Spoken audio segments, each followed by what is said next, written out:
Benarkah Soekarno punya emas 57 ton di Bank Swiss? Ini faktanya. Presiden pertama Indonesia, Soekarno dikabarkan memiliki emas batangan dengan bobot total 57 ton. Konon emas itu disimpan di Bank Swiss. Kabarnya emas tersebut dipinjam Presiden Amerika Serikat, John Fitzgerald Kennedy, pada 1963 untuk pembangunan negaranya. Namun, benarkah hal ini? Berikut ini adalah fakta sejarah yang mengungkap kebenaran di balik kabar tersebut. Pertama, Soekarno hidup melarat selama menjadi presiden. Jika mengacu pada data-data sejarah, tampaknya Soekarno tidak memiliki harta sebanyak itu. Fakta sejarah memaparkan bahwa selama menjadi presiden, Soekarno hidup kesulitan. Hal ini diungkap oleh Soekarno sendiri dalam wawancaranya pada jurnalis Amerika Serikat Cindy Adams. Soekarno menyebut bahwa gajinya selama jadi presiden hanya 2.201 US dollar. Dia pun tidak memiliki rumah dan tanah. Karenanya, wajar apabila dia hidup dari istana ke istana yang dimiliki negara.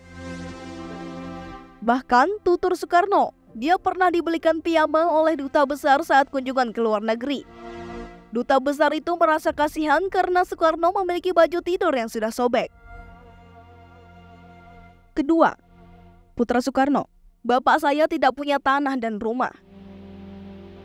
Masih mengutip wawancara dengan Cindy Adams, saking miskinnya Soekarno bahkan pernah hampir diberi gedung secara patungan oleh rakyat.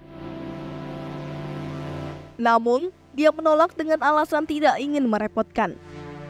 Putra pertama Soekarno, Guntur Soekarno Putra, membenarkan pernyataan ayahnya itu. Dalam kolom opini di media Indonesia yang diterbitkan 26 September 2020, Guntur menyebut bahwa ayahnya sejak sebelum sampai jadi presiden kantongnya selalu tipis.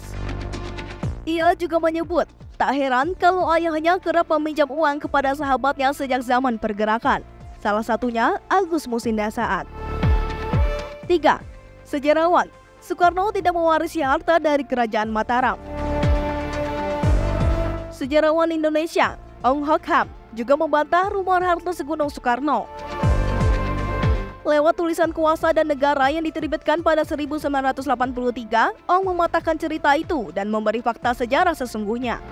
Salah satunya terkait cerita Soekarno mewarisi kekayaan kerajaan Mataram Islam. Kata Ong, tidak mungkin ada seseorang mewarisi harta dari kerajaan kuno, apalagi mewariskan batangan emas. Masalahnya, harta kerajaan kuno tidak sebesar yang dibayangkan.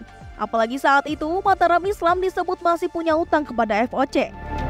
Ong juga menyebut bahwa kisah harta Soekarno sebenarnya bisa dipatahkan dengan argumen sederhana. Jika punya emas, seharusnya Soekarno tidak melarat hingga akhir hayatnya. Ini artinya cerita harta karun emas batangan presiden pertama Indonesia yang selama ini dipercaya tidak benar.